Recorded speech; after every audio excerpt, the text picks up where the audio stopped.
Welcome back to the Viking Update Show. He's John Krawczynski from The Athletic. I'm Jim Souhan from the Star Tribune and TalkNorth.com. We're presented to you by Onyx Hunt, and we're coming to you from the Aquarius Home Services studio.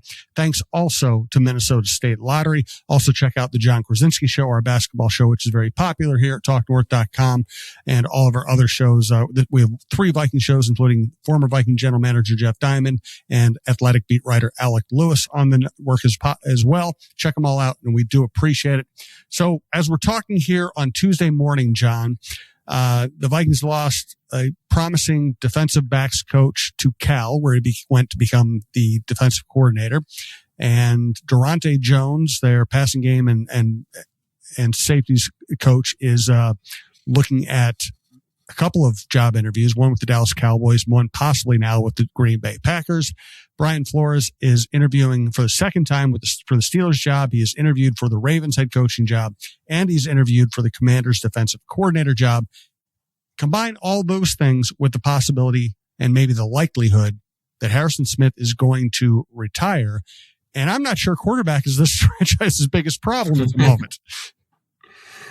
Yeah, no, it's a great point, Jim. I mean, I think that when you look at the infrastructure of the Vikings coaching staff and how important Brian Flores has been to what they're doing, and if he were to leave, you'd say one of the immediate ways to sort of kind of keep this energy and the vibe that Flores helped create on the defense would be to promote from within. Durante Jones is incredibly well thought of, has a great reputation. And so you'd say, yeah, we'll make Durante Jones the defensive coordinator. And then maybe, you can maintain a lot of the, just identity of what this defense has become. But if Durante Jones leaves, before you get any kind of an answer from Brian Flores, that makes things really, really tricky. And so, how they navigate this process is going to be really interesting, because if I'm a team that is interviewing Durante Jones for a defensive coordinator and I really like him, I would really try to put the pressure on to get an answer sooner than later to make it tough on the Vikings before Brian Flores has an answer, and maybe you can get Jones out of there before there's any clarity. So the timing of all of this as it unfolds is going to be tricky for the Vikings and potentially very damaging if they end up losing both of the guys. Yeah, one thing we talked about last offseason is the fact that the Lions were losing both coordinators and their center, Frank Ragnow, who made so many of the calls for protection and in the running game. And guess what? They went from 15 wins to 9 wins. Brains matter in this game. It's an incredibly complex game, and it's theoretically possible. If they lose all these people, they'll go out and they'll find a good young safety who makes them better, and they'll find a defensive coordinator who steps in. I mean, we see defensive coordinators turn defenses around all the time, but it would be another thing to worry about, and Vikings fans like to worry. and rightfully so. They should worry, given all of the things that have gone on with this organization this season and really for the last 50 years. So, what I think that I'm more concerned about Brian Flores leaving and about, even the both of them, Flores and Jones, leaving, because this defensive coaching staff clearly, in my estimation, coached the unit to higher production than their individual talent would be expected of. And so that is a very, important competitive advantage that an organization can have, is if your coaching staff can get more out of the players than maybe they expect out of themselves, or that you would have thought they were individually capable of delivering. And so that doesn't mean that if both of these guys, didn't leave, that maybe it's a Raheem Morris comes in and does a great job, or maybe Jonathan Gannon, or there's other guys that are out there. But certainly it seems like there's something in the fabric of this organization right now that Flores really kind of had a huge role in defining. And so, I think that Vikings fans are right to be nervous, and to be kind of waiting around with bated breath just to see how this all plays out. No doubt about it. It is so much is going on right now. Again, we're talking on Tuesday morning. This morning it was announced that the Titans are hiring Robert Saleh, 49ers defensive coordinator, former Jets head coach. The Dolphins are hiring Packers defensive coordinator Jeff Hafley. And I got to be honest, neither of those hires blows me away. I think, and it's not that they're not good defensive coordinators. They are good defensive coordinators, but neither of them jump out at me as the kind that, okay, you're the Titans and you're buried and this guy's going to bring you out of it. I don't see that with Saleh. The Dolphins are a bad organization. I think Hafley's a good, solid defensive coordinator. I don't see him coming and transforming that. I could be wrong. It does happen. Sometimes the people you don't know anything about end up being the best head coaches, but I don't know that those, with all the great candidates on the market right now, those do not strike me as great hires. It's really interesting, Jim, just in terms of the pattern that is starting to emerge that way, because for a very long time, especially you look at Tennessee, right? They have a young number one overall quarterback pick that I think had some really good moments this season, but also some difficult moments as well. And you would think that, okay, we're bringing in a new head coach, that most organizations would skew toward the offense and be like, look, we're going to get a Ben Johnson type in here to coach Cam Ward and to really make this happen. But they're going defense, same, and Hafley's defense, and Hafley was mediocre at Boston College as a head coach before he came to Green Bay. Boston College is a crazy program, so I don't know that you can hold that against him. But I think there are questions about that as well, but it's two defensive guys now that have been hired. And, maybe, I think Mike Tomlin is going to sit out, but if he were to get back in it, he'd be another defensive guy that was hired. And so like the trend of young offensive minded kind of wonderkins, as head coaches is not materializing, at least so far, with some of these hires. Then you look at even last year, Pete Carroll, who didn't really work out with the Vegas and a few others. Then wherever, Harbaugh as well is a special teams guy, and he's a retread, as well. And so it's just skewing away from the boy genius offensive coordinators like that seem to be in vogue, in the hiring process for a little while. So yeah, like, I think it's a little risky. Maybe Saleh will be better the second time around with a better quarterback. Maybe Hafley in Miami will be great as a culture setter, but I worry about that with bad ownership and no quarterback. So I have certainly plenty of questions about it. Chief among them that they are zagging away from a trend of offensive genius guys being hired. Other than Mike Vrabel must be the one that's kind of leading organizations to think about going a different way here. And then we have Sean McDermott getting fired, Jim Harbaugh getting fired, Mike Tomlin parting ways with the Steelers. Harbaugh and McDermott now on the market with old friend Mike McCarthy interviewing with the Steelers. He's a Pittsburgh guy, and he's been out of work for a while now, and his record is obviously excellent. Fascinating coaching situation. And when I do radio hits, sometimes I get asked, was that fair that they fired Sean McDermott? And I'm like, well, if you think of it in terms of fairness, and same thing with Harbaugh, maybe in the same thing with Tomlin. If you think of terms of fairness, the way normal workaday people think of fairness, it's absolutely not fair. These people had a job, they did the job well, and they got fired. That doesn't seem fair. But it's a different world. It's a different world, and it depends on what your standards are. The Bills have maybe the best player in football. If he's not number one, he's top three. He's in his prime, and they haven't gotten to a Super Bowl yet. I'm not saying it's McDermott's fault, but you kind of need to give yourself every chance to capitalize on Josh Allen in his prime when he's healthy and he's great. And McDermott had not gotten it done. The other thing is getting away from the notion of fairness. sometimes we know, and I'll compare it to the Mike Zimmer situation, right? If you were looking at Mike Zimmer's resume when the Vikings fired him, winning percentage, playoff berths, competitiveness, defensive prowess, you could have argued that was an unfair firing. But anybody who spent any time around the organization in the year leading up to his firing knew that he had to go. Right. Mm-hmm. And so there are relationship problems. Sometimes there's stagnation. There's communication problems. There are people who butt heads. There are people who don't get along, who have to get along for the organization to work. So I'm not going to sit up here far outside and say, oh, you can't fire Sean McDermott. It might have been the perfect time to fire Sean McDermott.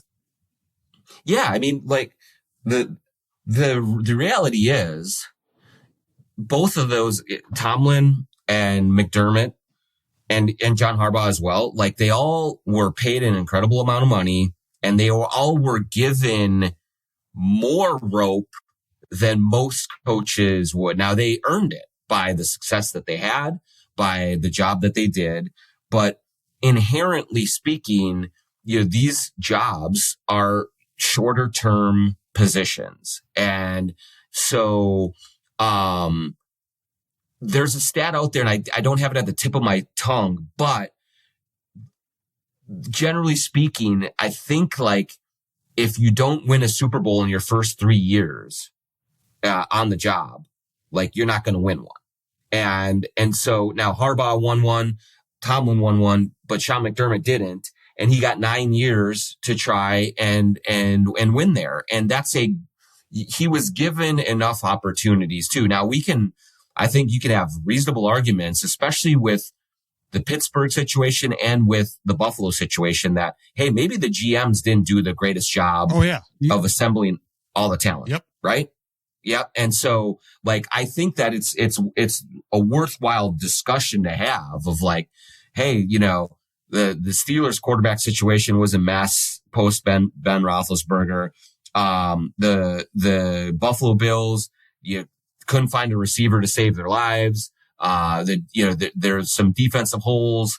There's some things that they were working through. And so McDermott had, a weaker roster or a more vulnerable roster that was maybe papered over by Josh Allen and how great he is. And so, there's plenty of blame to go around, I think, in both of those situations. I think the Ravens have a really good front office. And so I don't think you'd say the same thing about John Harbaugh, but still, that said, for a head coach to get 9 years, there and not, and not get to the Super Bowl, that I think you've gotten a lot of bites at the apple, and the Bills wanting to get some fresh eyes in there, I don't think that's the worst thing in the world. And Mike Tomlin's been in Pittsburgh forever and ever. Maybe it was just time. Like, what have they had? Like 5 head coaches in their whole franchise history, or 4? 4, I think. Yeah. And so sometimes it's just time. He had 18 years. Like, I can't believe I feel old because I remember being, in that first camp with him, with Brad Childress and kind of, having a drink with him out on the town in Mankato and all this stuff. And the next thing you know, he's the head coach of the Pittsburgh Steelers and was that way forever and ever. But the life cycle of these things, I think it's time. I think it's there. No one has to be the bad guy in that situation. Even with McDermott, no one has to be the bad guy. You work together. You won a lot of games, but it's time for just a fresh coat of paint on things. And that I think that's completely understandable. There's another aspect of this that you hinted at we'll get to here in a second, and we will talk about the games this weekend. But we do want to let you know we're coming to you from the Aquarius Home Services studio. Scott for Aquarius, your authorized independent Connecticut dealer. It's 2026 and time to fix your problem water. Time to enjoy spotless dishes, softer skin, cleaner laundry, and say goodbye to funny taste and odors. Upgrade today and enjoy no payments and no interest for 6 months on a new high-efficiency Connecticut water treatment system. Schedule your free water test at AquariusHomeservices.com. Financing based on credit approval. Aquarius, earning the right to be recommended. Also want to tell you about Onyx Hunt. Have you ever driven past a piece of land and wondered who owns that? Or maybe you need to know exactly where a property line runs. That's where Onyx Hunt comes in. And it's not just for hunters. There are folks using Onyx for their jobs every day throughout the country, from farmers and ranchers mapping out their fields, wildland firefighters navigating rough terrain, to construction workers needing to know who owns what property. This app offers something for everyone. If you need the best land ownership maps, aerial imagery, and property boundaries in your pocket, Onyx Hunt is the tool for the job. Try it free for 7 days. Download Onyx Hunt in the app or Google Play Store, or visit onyxmaps.com/hunt. Get started. You mentioned this as well, John. The other thing is that, and I heard an analyst say this the other day, and it really hit me. Because we've seen it in action around the Twin Cities. So I think we've seen it with the Twins lately. The general manager / team president is the person who communicates with the owners all the time. So if one or the other is going to get fired, it's usually going to be the coach, because the GM president has the ability to protect his own ass every day of the week, where the manager and coach is usually down with the players, not worrying about that kind of stuff. Yeah, that's right, Jim. I think they've said I've seen just sort of the fallout of the Buffalo Bills situation, and a lot of the comments of general manager Brandon Beane managing up and doing a good job with that. And you're totally right. And it often can be an unfair, I would say, situation for the head coach. I'll just go back to something that is completely like miles and miles away from the Buffalo situation, right? Where they won a lot of games together. They had a lot of success. And they just couldn't quite get over the hump. But the Timberwolves, in the David Kahn, Kurt Rambis days, now, you say, well, yeah, both of them deserve whatever they got. But I will say that one of the frustrations that Kurt Rambis had during that time was that David Kahn did all of the communicating with Glenn Taylor, that, Kurt Rambis was kind of like, there was a firewall between Kurt and Glenn. And so there wasn't an ability for him to really state his case and bring about what, have conversations about what the team needs and who's really messing up and all of those things.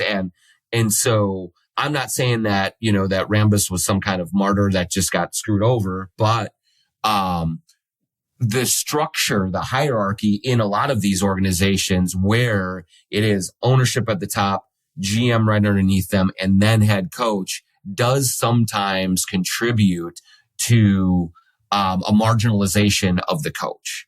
And generally speaking, I would say like almost always, a GM gets to hire multiple head coaches. A head coach doesn't get to, doesn't get to stay through multiple GMs. That's generally how it works. And is that the right way? I don't know. Maybe it is, maybe it isn't, but it certainly does put the coach at a disadvantage in terms of staying power and being able to kind of state their own case and figure things out for themselves. They're definitely at the bottom of the barrel. But, I think Mike Tomlin, someone said that he made $20 million last year, which is like, wow. I don't know if that's right or not. I'd take a year off too. Yeah. But I think, so most of these coaches are compensated very well. You don't feel bad for them, but there is that part of it that is an interesting dynamic. And I don't know. It's interesting how that might apply to the Vikings. I think that Kevin O'Connell has discussions and interaction, regularly with the Will family. But it's just, it's something to keep in mind as this thing goes forward. My sense is that the Vikings might have a different situation than all the other ones are talking about. And this is a guess. This is not a source telling me this. This is a vibe I've gotten. I get a feeling that O'Connell's closer to the Wilfs than Kwesi is. Just because you might be right. Just because O'Connell is so affable and so communicative and wants people to come by his office and wants to meet with people, wants to go out to have drinks with him. And I think Kwesi's more of a do my job, go home to my wife, get in the hot tub kind of guy. I would think that the Vikings dynamic might be very different. I think you're right, Jim. That sounds reasonable to me because yes, like Kwesi is not, from what we understand, not a politicker. He's not shaking hands and kissing babies. And Kevin O'Connell very much is that. That does not mean, again, that there's like some underhanded thing going on. No, it's just personality. And it's just the nature of it. Yeah, that I agree that I do think that the dynamics at play do make it so that, Kevin O'Connell is, very much in tune with the Will family and communicative with them. And so if there were ever to be a situation where things go awry between the two, I don't think it will be because Kwesi has convinced the Wilfs that Kevin O'Connell is not the right guy for the job, and KOC did not have an opportunity to really kind of defend himself. He has a direct line there, and there's the doors are open on both sides of that. Agreed. Let's get to the weekend games. Denver at New England. Blah. Man, I wish I could get excited about this. Jarrett Stidham playing for the Broncos. I do like watching Drake May play. I think Vrabel's an excellent coach. He doesn't need me to say that. He's proven it 2 places now. But this game just doesn't do a lot for me. This whole weekend, this playoffs, Jim, have been underwhelming for me. Yes. Because we don't have Patrick Mahomes, Lamar Jackson, Joe Burrow, I don't know. It's like,